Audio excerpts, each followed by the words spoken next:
Hello everyone, welcome to the commerce achiever platform. आज के इस सेशन से हम कंटिन्यू कर रहे हैं हमारा फाइनेंशियल मैनेजमेंट का सब्जेक्ट और टॉपिक चल रहा है हमारा cost of capital. Last session में हमने कॉस्ट ऑफ डेब्ट की थ्योरी को अंडरस्टैंड किया और उसके कुछ फॉर्मूलेस को हमने रेफर किया। तो आज के सेशन में हम पहले उन फॉर्मूलोस को क्विक रिकॉल करेंगे, ठीक है, फिर उनको इंटरलिंक करेंगे ताकि वो आपके माइंड में कंप्लीटली सेट हो जाए and then we switch to the numericals, ठीक है। सो कॉस्ट ऑफ डेब्ट एंड आई बिलीव कि आपको ये कॉन्सेप्ट काफी अच्छे से कमांड हो चुका होगा, ठीक है। सो हमने डेब्ट के केस में दो तरीके के हमने डेब्ट देखे, डिबेंचर्स ले लें या कोई भी अदर आउटसाइड क्रेडिटर ले लें। एक होता है आपका इररिडीमेबल, ठीक है, इररिडीमेबल, और दूसरा होता है रिडीमेबल, ठीक है। एक होता है आपका इररिडीमेबल, मानिए कि आपका जो डिबेंचर्स हैं वो एंड ड्यूरेशन तक चलेगा, उसमें कोई ड्यूरेशन फिक्स नहीं होती है। और रिडीमेबल आपके एक स्पेसिफिक ड्यूरेशन के बाद जो कंपनी है उसको इन्वेस्टमेंट वैल्यू के साथ साथ इंटरेस्ट का पोर्शन भी पे करना पड़ता है, ठीक है। तो इररिडीमेबल में हमने जो एक पहला जो समझा कि हमें टैक्स के पहले का कैलकुलेट करना है, ठीक है। तो कॉस्ट ऑफ कैपिटल को के से डिनोट करते हैं और हम डेब्ट ले लेते हैं, और बी इसलिए लिखते हैं कि बी मीन्स बिफोर टैक्स, ठीक है। बी मीन्स बिफोर टैक्स क्या है, हमने जो प्रिंसिपल दिया, हमने जो इन्वेस्टमेंट किया उस पर इंटरेस्ट कितना मिलेगा, वही तो कंपनी के लिए कॉस्ट है। तो इसीलिए फॉर्मूला हो जाएगा आई बाई पी, ठीक है। इंटरेस्ट बाय प्रिंसिपल अमाउंट, ठीक है, आपने जो पैसे दिए हैं डिवाइडेड बाय जो आपको सॉरी इंटरेस्ट मिल रहा है और जो आपने इनिशियली इन्वेस्टमेंट की, ठीक। अगर यही आपकी प्रीमियम या डिस्काउंट पे जो है आपके रेस्ट हो रहे हैं डेब्ट से, आपके डिबेंचर्स जो है डिस्काउंट पे इशू हो रहे हैं, तो कॉस्ट ऑफ डेब्ट क्या होगा, सेम आपको क्या मिल रहा है, इंटरेस्ट मिल रहा है, लेकिन आप क्या आ जाएगा, नेट प्रोसीड। क्यों net proceed, because either it's discount और एट प्रीमियम, हम उसको एडजस्ट करेंगे, ठीक है, फेस वैल्यू से, and then will show in the calculation, ठीक है। सो ये दोनों जो मेथड हो गए ये हमारे हो गए बिफोर टैक्स के इररिडीमेबल मेथड में, ठीक। अब हम आफ्टर टैक्स की बात करें। आफ्टर टैक्स तो हमने ऑलरेडी डिस्कस किया टैक्स शील्ड क्या होती है, क्योंकि टैक्स का डिडक्शन अलाउ होता है, कंपनी की टैक्स सेविंग होती है, वो कंपनी के लिए टैक्स शील्ड हो जाती है, ठीक है। तो अब हम यहाँ पे कॉस्ट ऑफ जो डिबेंचर देखेंगे दैट इज आफ्टर टैक्स, ठीक है। और आपने जो है कुछ ज्यादा नया नहीं करना है, अगर ये इनिशियल अमाउंट है तो 1 - टी हो जाएगा सेपरेटली, और अगर आपका ये नेट प्रोसीड वाला सिस्टम है तो 1/नेट प्रोसीड 1 - टी, क्लियर है। 1/आई by interest by net proceed 1 - T.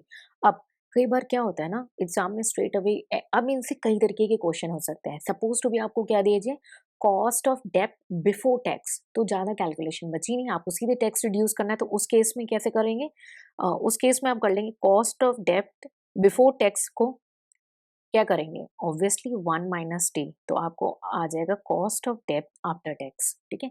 तो आप कहें कभी भी ये मत सोचिएगा कि ये चीज़ नहीं पढ़ाया है वो चीज़ नहीं पढ़ाई, देखिए जो बेसिक नॉलेज है वो आपको क्लियर होनी चाहिए। उसके बाद उस बेसिक नॉलेज से कई तरीके के क्वेश्चन बन सकते हैं, तो उनके लिए आपको बस अलर्ट रहना है, अपने माइंड को प्रॉपरली यूज करना है, ठीक है।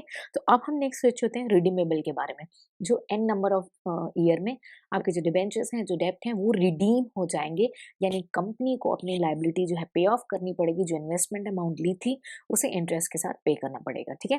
तो इसमें जो है सेम दो तरीके के कैलकुलेशन होंगे। कॉस्ट ऑफ डेब्ट आपका बिफोर जो टैक्स है, ठीक है। इंटरेस्ट ये थोड़ा बड़ा है इसलिए मैं एक ही साथ आपको रिकॉल करा रही हूँ, it's just a recall, so I hope कि आप इसको जो है लास्ट सेशन में अच्छे से प्रैक्टिस कर लेंगे। 1/n redeemable value minus net proceed, ठीक है। आई होप आपको ये याद हो कि क्यों पहले रिडीमेबल वैल्यू, क्यों बाद में नेट प्रोसीड, और क्यों यहाँ पे माइनस साइन हुआ है, ठीक है। उसके बाद नीचे half of redeemable value plus net proceed average, तो ये भी आपको क्लियर होगा, मैंने लास्ट सेशन में जो स्टूडेंट मिस्टेक करते हैं उनको भी आपके साथ डिस्कस किया था।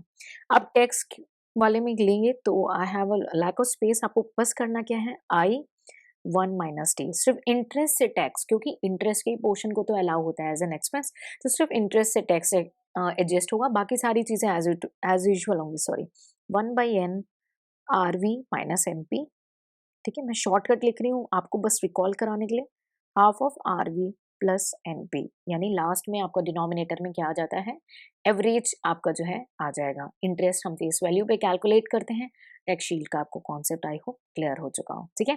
सो ये था हमारा आज का फॉर्मूला का क्विक रिवीजन का सेशन, ठीक है। इसके बाद हम आपको क्विक कवर कराएंगे न्यूमेरिकल से, ठीक है। सो इसके बाद हम डिस्कस करेंगे कि हम कैसे जो है न्यूमेरिकल को प्रैक्टिस करें, और आपसे रिक्वेस्ट यही होगी कि न्यूमेरिकल में ये जो आपने फॉर्मूले के सेशन को समझा है, ठीक है, उसको अप्लाई करेंगे एंड प्रैक्टिस अकॉर्डिंगली, ठीक है।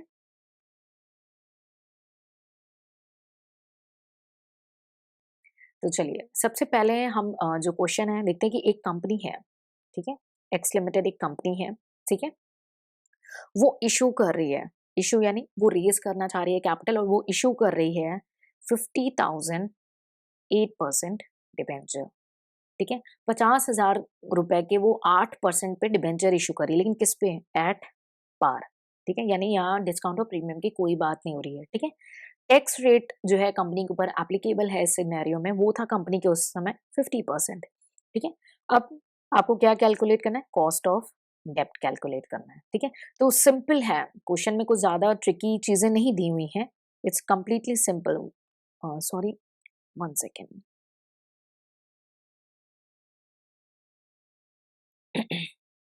क्या अभी क्लियर है? आई थिंक आपने क्वेश्चंस तो देख ही लिए होंगे। क्वेश्चन आपने नोट कर लिया है? क्वेश्चन एक बार लिख लेंगे, देन हम सॉल्यूशन की ओर बढ़ेंगे, ठीक है। ओके, चलिए हम सॉल्यूशन की ओर बढ़ते हैं। अब आपने को जो मैंने फॉर्मूला कवर कराया था उसको बस रिकॉल करेंगे, कभी भी मगअप नहीं करेंगे। आपको इन्फॉर्मेशन क्या क्या गिवन है, कंपोनेंट्स क्या है, हमें पहले उसे आइडेंटिफाई करना है। सो कंपनी इशू 50,000 8% डिबेंचर्स, ठीक है। सो हमें पार है, तो चाहे हम इसे अब नेट प्रोसीड बोले या इनिशियल अमाउंट जो आपका था इन्वेस्टमेंट अमाउंट वो बोले, दोनों सेम ही है क्योंकि पार पे है, ना डिस्काउंट है ना प्रीमियम है, तो दोनों सेम ही हुआ। कितना? ₹50,000, ठीक। इंटरेस्ट आप कैलकुलेट कर लेंगे 50,000 के ऊपर आपका 8%, 4,000 आपका इंटरेस्ट दिख रहा है, ठीक है। और टैक्स रेट आपको गिवन है 50%। अब आपको पता है आपको क्या इन्फॉर्मेशन गिवन है, आपको क्या कैलकुलेट करना है? Cost of debt after tax calculate करना है, ठीक है। सो इंटरेस्ट हमें क्या मिल रहा है? इंटरेस्ट कंपनी के लिए कॉस्ट क्या है? इंटरेस्ट। किस पे कॉस्ट इनकर हो रही है? उसकी उसकी कॉस्ट इनकर हो रही है जो इनिशियल इन्वेस्टमेंट लिया, जो कि आज की डेट में नेट प्रोसीड हो गया, 1 माइनस टैक्स। हमें क्या मिला? इंटरेस्ट। कंपनी के लिए कॉस्ट क्या है? Interest. So 4,000 divided by 50,000, 1 minus 0.50, यानी 50% है तो 0.50 हो गया आपका टैक्स। कैलकुलेट कर लेंगे प्लीज इसको, ठीक है। तो ये आ जाएगा आपका 4% कॉस्ट ऑफ डेट पहले केस में। आई होप ये क्लियर है।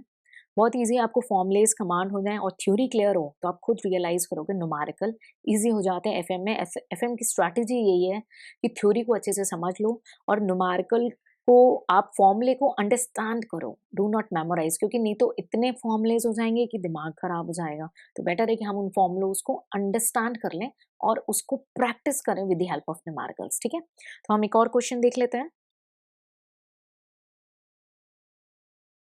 ठीक है। एक और क्वेश्चन देखते हैं हम, और कई सारे क्वेश्चन यहीं पे प्रैक्टिस करेंगे, ठीक है, and then I will give you some that you will practice that, ठीक है। सो एक कंपनी है वो इशू कर रही है, कंपनी जो है वो इशू कर रही है अगेन 50,000 8% डिबेंचर को, ठीक है, 50,000 8% डिबेंचर, लेकिन इस बार वो कर रही है उसे प्रीमियम पे। प्रीमियम का रेट है 10% गिवन है। कंपनी के ऊपर जो टैक्स रेट इस केस में एप्लीकेबल है वो है 60%। अब आपको कैलकुलेट करना है, सॉरी, कॉस्ट ऑफ डेप्ट, ठीक है, आपको कॉस्ट ऑफ डेप्ट कैपिटल कैलकुलेट करना है। तो स्विच क्या है, आपको बस यहाँ पे प्रीमियम दे दिया गया। अब हमें इंफॉर्मेशन क्या है, हमें 50,000 रुपए वैल्यू जो है गिवन है, लेकिन नेट प्रोसीड अब क्या है? अब कंपनी ने ये बोला कि तुमने मुझे अपने जेब से 50,000 दी, लेकिन मैं तुम्हें 10% प्रीमियम दूंगा, उसके अलावा मैं तुम्हें 8% क्या दूंगा? आपको इंटरेस्ट दूंगा। लेकिन आप ये ध्यान रखें, इंटरेस्ट हमेशा फेस वैल्यू पे दिया जाता है, प्रीमियम या डिस्काउंट से उसका कोई रिलेशन नहीं होता। तो इसीलिए interest is always calculate on face value, ठीक है, क्योंकि आपने उसे प्रीमियम में लिया है। हो सकता है कुछ समय के बाद डिबेंचर फिर से इश्यूज हो और वो डिस्काउंट पे इश्यूज हो या पार पे इश्यूज हो, तो interest is always and always calculate on the face value, ठीक है। सो 8 पे 5%, 50,000 पे अगर हम आज भी 8% इंटरेस्ट पे कर रहे हैं तो हम 4,000 रुपए इंटरेस्ट पे कर रहे हैं, ठीक है। और अगर हम प्रीमियम कैलकुलेट कर लें कि भाई सामने वाले को मुझे एक्स्ट्रा और कितने रुपए पे करने हैं, वो हो जाएंगे 5,000 रुपए, ठीक। सो अब फिर से कॉस्ट ऑफ डेब्ट कैलकुलेट कर लेते हैं आफ्टर टैक्स, ठीक है। हमने कंपनी के लिए खर्चा क्या है, इंटरेस्ट। कंपनी के लिए खर्चा क्या है, इंटरेस्ट, ठीक है। सो इंटरेस्ट कितना है हमारे पास, 4,000 रुपीज। इंटरेस्ट कितना है, 4,000 रुपी। अब नेट प्रोसीड कितना पे करेगी नेट में, 50,000 रुपए तो इनिशियल वैल्यू देगी प्लस 5,000 रुपए प्रीमियम देगी। 1 - टैक्स रेट है 60%, है ना। सो 0.60 कैलकुलेट करेंगे इसको क्विकली। 4,000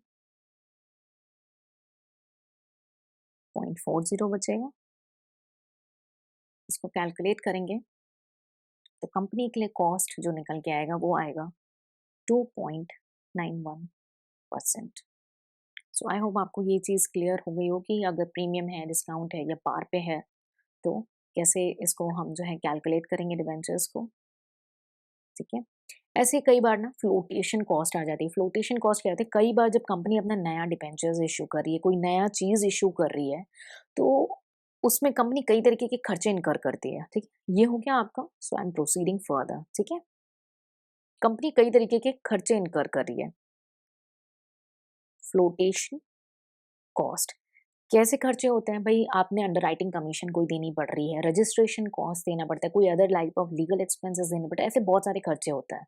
तो जब भी कंपनी कई बार नए इश्यूज करती है ना, तो उसको कुछ सारे फ्लोटेशन कॉस्ट इनकर करने पड़ते हैं कंपनी को, ठीक है। वो खर्चे बेयर करने पड़ते हैं ठीक है। वो फ्लोटेशन कॉस्ट जो है इनकर करना पड़ता है कंपनी को। सो उस केस में क्या करेंगे, तो ऑब्वियसली वो नेट प्रोसीड पे हमारे इम्पैक्ट करेगा, है ना। फ्लोटेशन कॉस्ट जो है हमारी नेट प्रोसीड पे इम्पैक्ट करेगा ना। और अगर प्रीमियम है तो प्रीमियम एडजस्ट होगा, डिस्काउंट है तो डिस्काउंट एडजस्ट होगा, ठीक है। सो हमें अगर क्वेश्चन को देखा जाए, ठीक है, तो हमने किस तरीके के क्वेश्चन देखे, सिर्फ और सिर्फ simple redeemable and irredeemable type के क्वेश्चंस, ठीक है।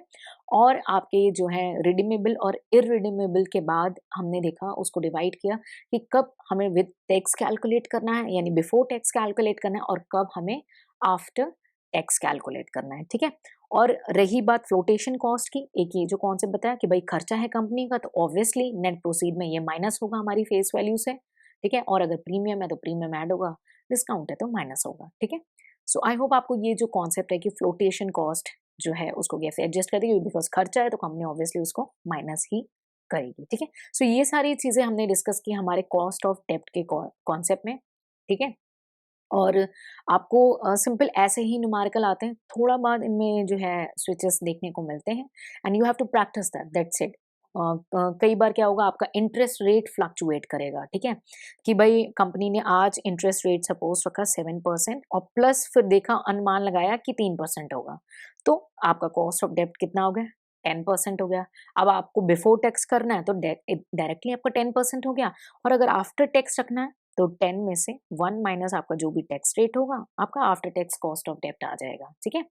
सो ये तो था कि अगर आपका इंटरेस्ट रेट फ्लक्चुएट कर रहा है, ये थोड़ा सा ट्रिकी कर देते हैं, क्वेश्चन में कुछ ज्यादा नहीं होता, ये बस चेक करते हैं कि स्टूडेंट कितना अलर्ट है, ठीक है। अब यही इन्फ्लेशन की बात आती है, तो इन्फ्लेशन एडजस्ट हो जाता है, ठीक है।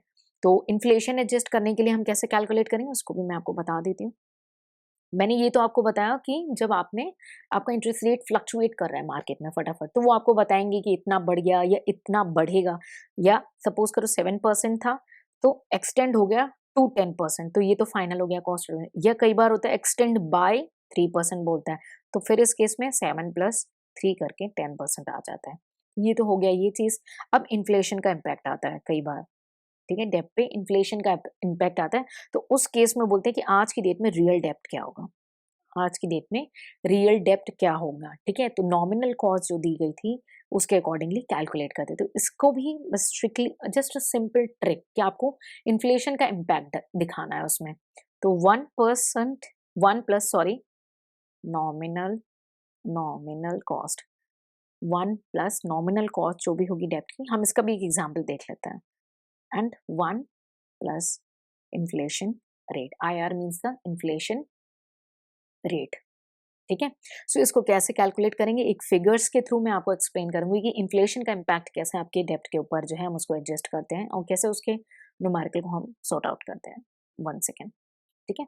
सपोज करो एक कंपनी है, अगेन उसने जो है 5,000 10% डिबेंचर इशू कर रही है, ठीक है। कंपनी डिबेंचर इशू कर रही है जिसकी फेस वैल्यू है 100 ईच, ठीक है। फेस वैल्यू कितनी 100 ईच है, ठीक है। और इन्फ्लेशन गिवन है, इन्फ्लेशन गिवन है कितना 6% इन्फ्लेशन गिवन है। और क्वेश्चन आपको दो तरीके से पूछ सकता है, या तो पूछेगा कॉस्ट ऑफ डेट बताओ, या पूछेगा रियल कॉस्ट ऑफ डेट बताओ। तो इस केस में जहां पे इन्फ्लेशन दिया बोथ आर सेम, ठीक है। और अदरवाइज आई सजेस्ट यू कि अगर आपको टैक्स रेट नहीं गिवन है, कुछ भी नहीं गिवन है, तो आपने क्या है, अगर क्वेश्चन आपको बोल दिया कॉस्ट ऑफ डेट बताओ, ठीक है, तो आपको क्या करना है, एक्स्ट्रा वर्किंग करनी है, बिकॉज एग्जामिनर को हमेशा आपसे एक्स्ट्रा की उम्मीद होती है। तो आपने क्या करना है, cost of debt simply calculate करेंगे I by net proceed, tax given नहीं है, स्टोरी एंड हो जाएगी इस तरीके से। और प्लस अभी हम जो रियल कॉस्ट ऑफ डेप्ट कैलकुलेट करेंगे वो करना है। तो रियल कॉस्ट ऑफ डेप्ट जो है हम कैलकुलेट करेंगे 1, ठीक है। नॉमिनल कॉस्ट कितना है, तो कंपनी का नॉमिनल कॉस्ट यानी खर्चा क्या है, इंटरेस्ट, इंटरेस्ट का रेट है 10%, तो 0.10। और इन्फ्लेशन कंपनी का जो अगर हम मार्केट ट्रेंड देखें तो उसको कितना इन्फ्लेशन फेस करना पड़ रहा है, 1 प्लस 0.6, 6% इन्फ्लेशन फेस करना पड़ रहा है, ठीक। तो कैलकुलेट करेंगे 1.10 डिवाइड बाई 1.06, कैलकुलेट करिए प्लीज इसे। बेसिक कैलकुलेटर अलाउड है एवरीवेयर, ठीक है। सिस्टमैटिक कैलकुलेटर, साइंटिफिक कैलकुलेटर नहीं यूज करेंगे, ठीक है। तो स्ट्रेट अवे आ जाएगा आपका 3.77%, ठीक है। ये जब हमें डेप्थ में इन्फ्लेशन देखने को मिलता है, ठीक है। सो हम एक बार क्विक डिस्कस कर लेंगे, आई होप आपको क्लियर हो चुका होगा। तो हम फर्दर बढ़ते हैं, तो हम एक क्विकली रिकॉल कर लेंगे कि हमने डेप्थ के कौन कौन से कॉन्सेप्ट पढ़े। एक तो हमने रिडीमेबल, ठीक है, दूसरा हमने इरिडीमेबल। इन दोनों में भी हमने एक तो विदाउट टैक्स किया और एक विद टैक्स किया, दोनों केस में without tax and with tax normal. फिर उसके बाद हमें कई बार केस देखने को मिलते हैं प्रीमियम के, तो कई बार हमें डिस्काउंट के देखने को मिलते हैं, तो उसमें हम नेट प्रोसीड में या किसी भी आइटम में कैसे। तो ये ट्रिक है, आपको ना हमेशा एग्जाम से पहले भी आप घर पे रिवीजन कर रहे हो तो ऐसे ही रिवीजन करना है कि आपने उस टॉपिक के अंदर कितनी बातें सीखने को मिली, ठीक। फिर उसके बाद आपने ये देखा कि इंटरेस्ट किस पे कैलकुलेट करते हैं, ऑब्वियसली फेस वैल्यू पे कैलकुलेट करते हैं। फिर आपने ये देखा फ्लोटेशन कॉस्ट के बारे में, सॉरी फ्लोटेशन कॉस्ट के बारे में, है ना।